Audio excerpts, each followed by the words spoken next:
Hey, do you remember that website Wikileaks? It was designed years ago to shine a light of scrutiny on the world's most closed regimes like China or Iran, but it was quickly hijacked by the accused rapist Julian Assange to basically be an espionage organization to hack U.S. military secrets, or in the case of the war in Iraq, basically get Bradley Manning to steal a bunch of confidential material and release it. I mean, that's what WikiLeaks was for many years, an attempt to discredit the U.S. war on terror. Well, last week WikiLeaks did something they normally don't do. They actually released information about the Saudi dictatorship, a real change of pace for them to go after a bad guy instead of the good guys. What was so interesting about these tens of thousands of cables that were released by WikiLeaks, basically communications from Saudi embassies around the world with the Saudi dictatorship, is that they had, of course, many from Canada, and of those from Canada, several of them had to do with, well, with me. Or to be more accurate, my book, Ethical Oil, the case for Canada's oil sands, and the NGO I started by the name ethicaloil.org. Just a quick recap, about 4 years ago, I wrote a book that made the case that Canada's oil was morally superior to OPEC conflict oil. It was more environmentally responsible. It was more peaceful. We treated workers better. And of course, we have more civil rights. Pretty obvious stuff. But it obviously embarrassed the Saudis. They ignored it at first, or maybe just didn't notice it. But then we produced this TV ad and actually got it aired on the Oprah Winfrey Network in Canada. Here, take a quick look. Fact. Last year we bought over 400 million barrels of oil from Saudi Arabia. We bankrolled a state that doesn't allow women to drive, doesn't allow them to leave their homes or work without their male guardian's permission, and a state where a woman's testimony only counts for a half of a man's. Why are we paying their bills and funding their oppression? Today there's a better way. Ethical oil from Canada's oil sands. Ethical oil. A choice we have to make. I love that ad, and I can tell why the Saudis hated it, because they're a bunch of sexist pigs over there. They don't believe women are equal to men. They don't even let women drive, let alone vote. I mean, they force women to wear a niqab when they go out in the streets. It's a terrible place for women. They were clearly embarrassed, so they struck a joint committee to figure out what to do with little old me. And this is one of the memos that was leaked last week by WikiLeaks. Well, my friend Jonathan Levy, as you know, speaks perfect Arabic, so he translated this memo here. You can see it in its original Arabic. Now let me read to you from Jonathan's translation. I'm not going to read every word. Obviously, there's some diplomatic jargon in there, but let me read to you some interesting parts. Let's start from the top. In reference to the Holy Royal Decree, remember Saudi Arabia is a theological dictatorship, it's a theocracy. The Holy Royal Decree that approves the recommendations of the Joint Committee to study the issue of the ethical oil campaign in Canada against Saudi Arabia. That's a lot of attention on little old me.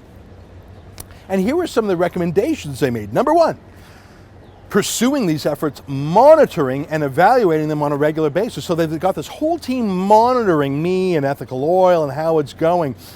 I don't know if I'm going to call that spying or surveillance or just checking the news clippings, but it's a little bit creepy for some dictatorship thugs across the country to be monitoring what you're doing. I take it, of course, as a great compliment.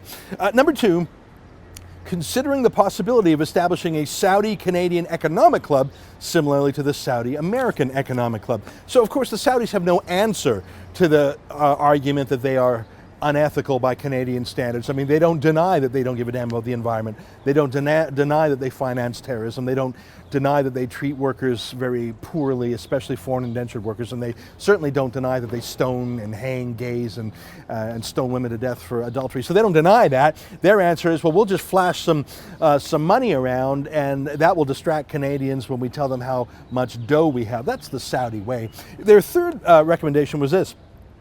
Consider addressing the outstanding issues between the Kingdom, that's what they call Saudi Arabia, the Kingdom, and Canada through activating the Saudi-Canadian Joint Committee. In other words, just get a lot more lobbying going on. This is their response. You notice none of their response is, gee, well, maybe we should become more environmentally sensitive. Gee, maybe we should address the fact that we fund terrorists. Gee, they are right, we hang gays and stone women. No, they just say, well, let's just spread some more cash around, do some more lobbying, boys. And here's a very interesting part. Get a load of this. They say, and also through instructing Saudi Aramco, that's the big Saudi state-owned oil company, And several Saudi companies, such as Madden Company, which has partnerships and is making business with Canadian companies to conduct similar public relation efforts in Canada based on their presence on Canadian soil. So in other words, flex their economic muscles. Basically have Saudi companies say, if you like getting rich off Saudi Arabia, you better shut up on that ethical oil business. That's how I interpret it. Anyways, there's lots of diplomatic niceties and holy this and inshallah that. And then in the handwritten instructions on the top left side of the page, they say the Economic Department for execution. So they're going to press go on this memo signed April 2, 2012.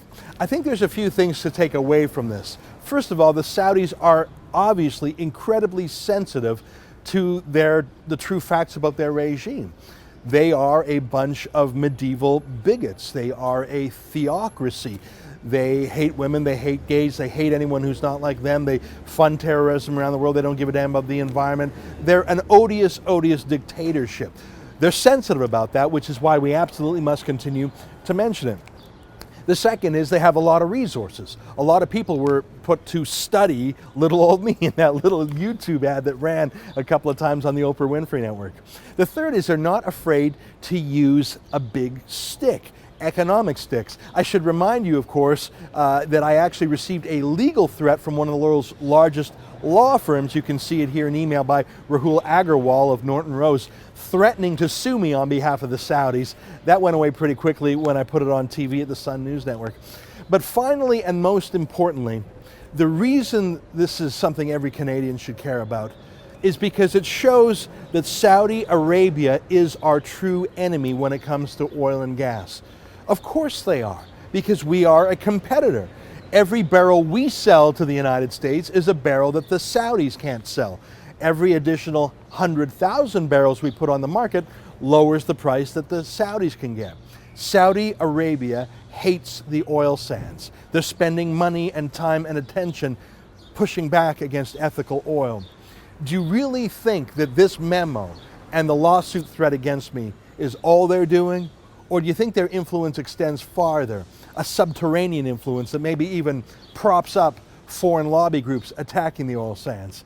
I don't have evidence of Saudi money going to Greenpeace, although we know the NATO chief says Russian money does. But what we do know for a fact is the Saudis hate us. And I think that's a feather in our cap. For TheRebel.media, I'm Ezra Levant.